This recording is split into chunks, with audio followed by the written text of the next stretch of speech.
निजीकरण को लेकर बिजली विभाग के सभी कर्मचारी, करीब 20,000 के करीब कर्मचारी इस समय हड़ताल पर हैं और जम्मू और कश्मीर दोनों संभागों में बिजली की खासी दिक्कतों का सामना लोगों को करना पड़ रहा है, क्योंकि जिस प्रकार से हड़ताल पर चले गए हैं उसके बाद कई इलाके ऐसे हैं यहां पर बिजली फॉल्ट है और उन इलाकों में बिजली पिछले 3-3 दिनों से नहीं आई है और लगातार प्रदर्शन हो रहे हैं। सरकार से बातचीत जो है वो की जा रही है। यूटी प्रशासन लगातार कोशिश कर रहा है कि लोगों को दिक्कतें ना आए, लेकिन कहीं ना कहीं बिजली विभाग के कर्मचारी जो हैं वो इस मांग पर अड़े हुए हैं कि एक तो उनकी सैलरी जो है वो समय पर दी जाए, निजीकरण जो है वो नहीं किया जाए। जो कर्मचारी पिछले कई सालों से 20-20 25-25 साल से जो कर्मचारी दैनिक वेतनभोगी हैं उनको परमानेंट किया जाए, लेकिन सरकार अभी तक उनकी मांगों पर गौर नहीं कर रही है। कुछ एक मांगे जो हैं वो मानी गई हैं, लेकिन जो उनकी जायज मांगे हैं उन पर अभी भी बातचीत का दौर जो है वो चल रहा है। उनकी मांगे जायज हैं, क्योंकि लगातार कहा जाए तो जो कर्मचारी हैं दैनिक वेतनभोगी या लाइनमैन जो है वो अपनी जान पर खेलकर लगातार बिजली मुहैया करवाते हैं। हमने कुछ ऐसे लाइनमैन्स की स्टोरीज भी की हैं जिनकी दोनों बाजू चली गई हैं, किसी की टांग चली गई है, किसी के मौत हो चुकी है और उसके परिवार का पालन पोषण जो है वो नहीं हो पा रहा है। ऐसे में हड़ताल के सिवा उनके पास कोई रास्ता नहीं था, लेकिन अब वो हड़ताल पर जा चुके हैं और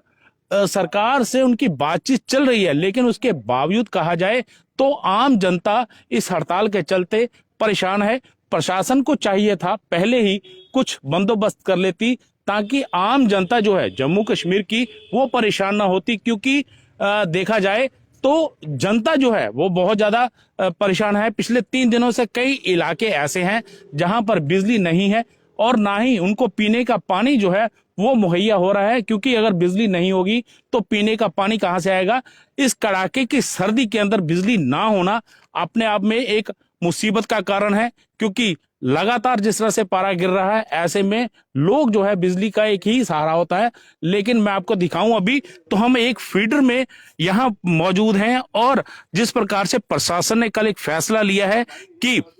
जो बिजली बहाल करने के लिए सेना को यहां पर बुला लिया गया है। आप देख सकते हैं यहां बीएसएफ के जवान हैं और फीडर के अंदर जो है वो सेना के जवान जो है वो बीती रात से यहां पर मौजूद है। हालांकि इस फीडर से जो लाइट जाती है वो अधिकतर इलाकों में बंद पड़ी है, क्योंकि यहां से फीडर की जो खराबी है वो कर दी गई है और इसके बाद यहां पर लाइट जो है वो नहीं बहाल हो पाई है। इंजीनियर यहां पर जो है सेना विंग के वो पहुंचने वाले हैं, उसके बाद ही बिजली बहाल हो पाएगी। तो कमोबेश अगर देखा जाए तो लोगों को खासी मुसीबतों का सामना करना पड़ रहा है, क्योंकि एक तरफ यहां कर्मचारी हड़ताल पर है तो दूसरी तरफ सरकार भी उनकी जायज मांगों को लेकर अभी भी अड़ी हुई है। हालांकि बातचीत जो है वो चल रही है, कल भी 2-3 दौर की वार्ता जो है वो हुई है, लेकिन जो कहा जाए वार्ता सफल नहीं हुई है, क्योंकि सरकार अपनी तौर पर कुछ कह रही है और जो कर्मचारी हैं जो हड़ताल पर गए हुए हैं वो उनका कहना है कि जो कर्मचारी पिछले 20-20 25-25 साल से जो काम कर रहे हैं, जिनकी बाजू चली गई है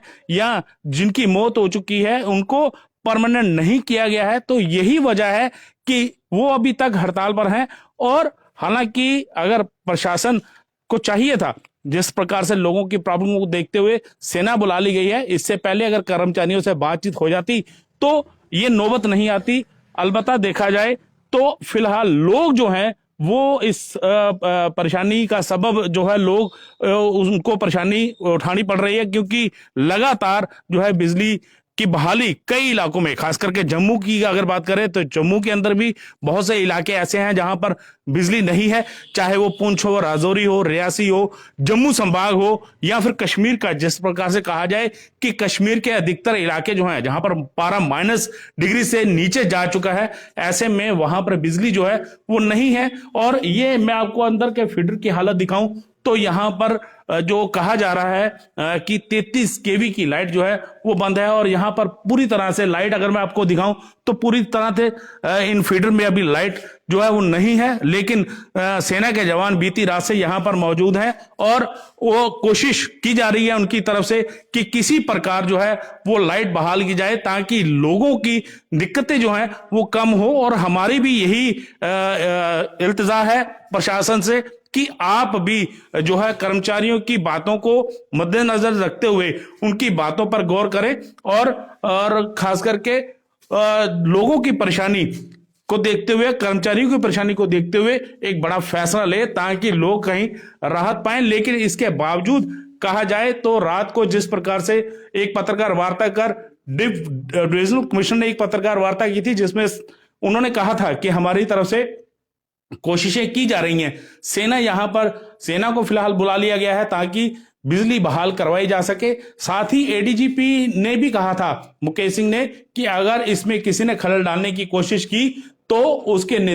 जो नतीजे हैं वो बुरे होंगे, क्योंकि उनको लॉ एंड ऑर्डर का अगर कोई वायलेशन करता है लॉ एंड ऑर्डर का तो उसको खिलाफ कार्रवाई जो है वो की जाएगी। फिलहाल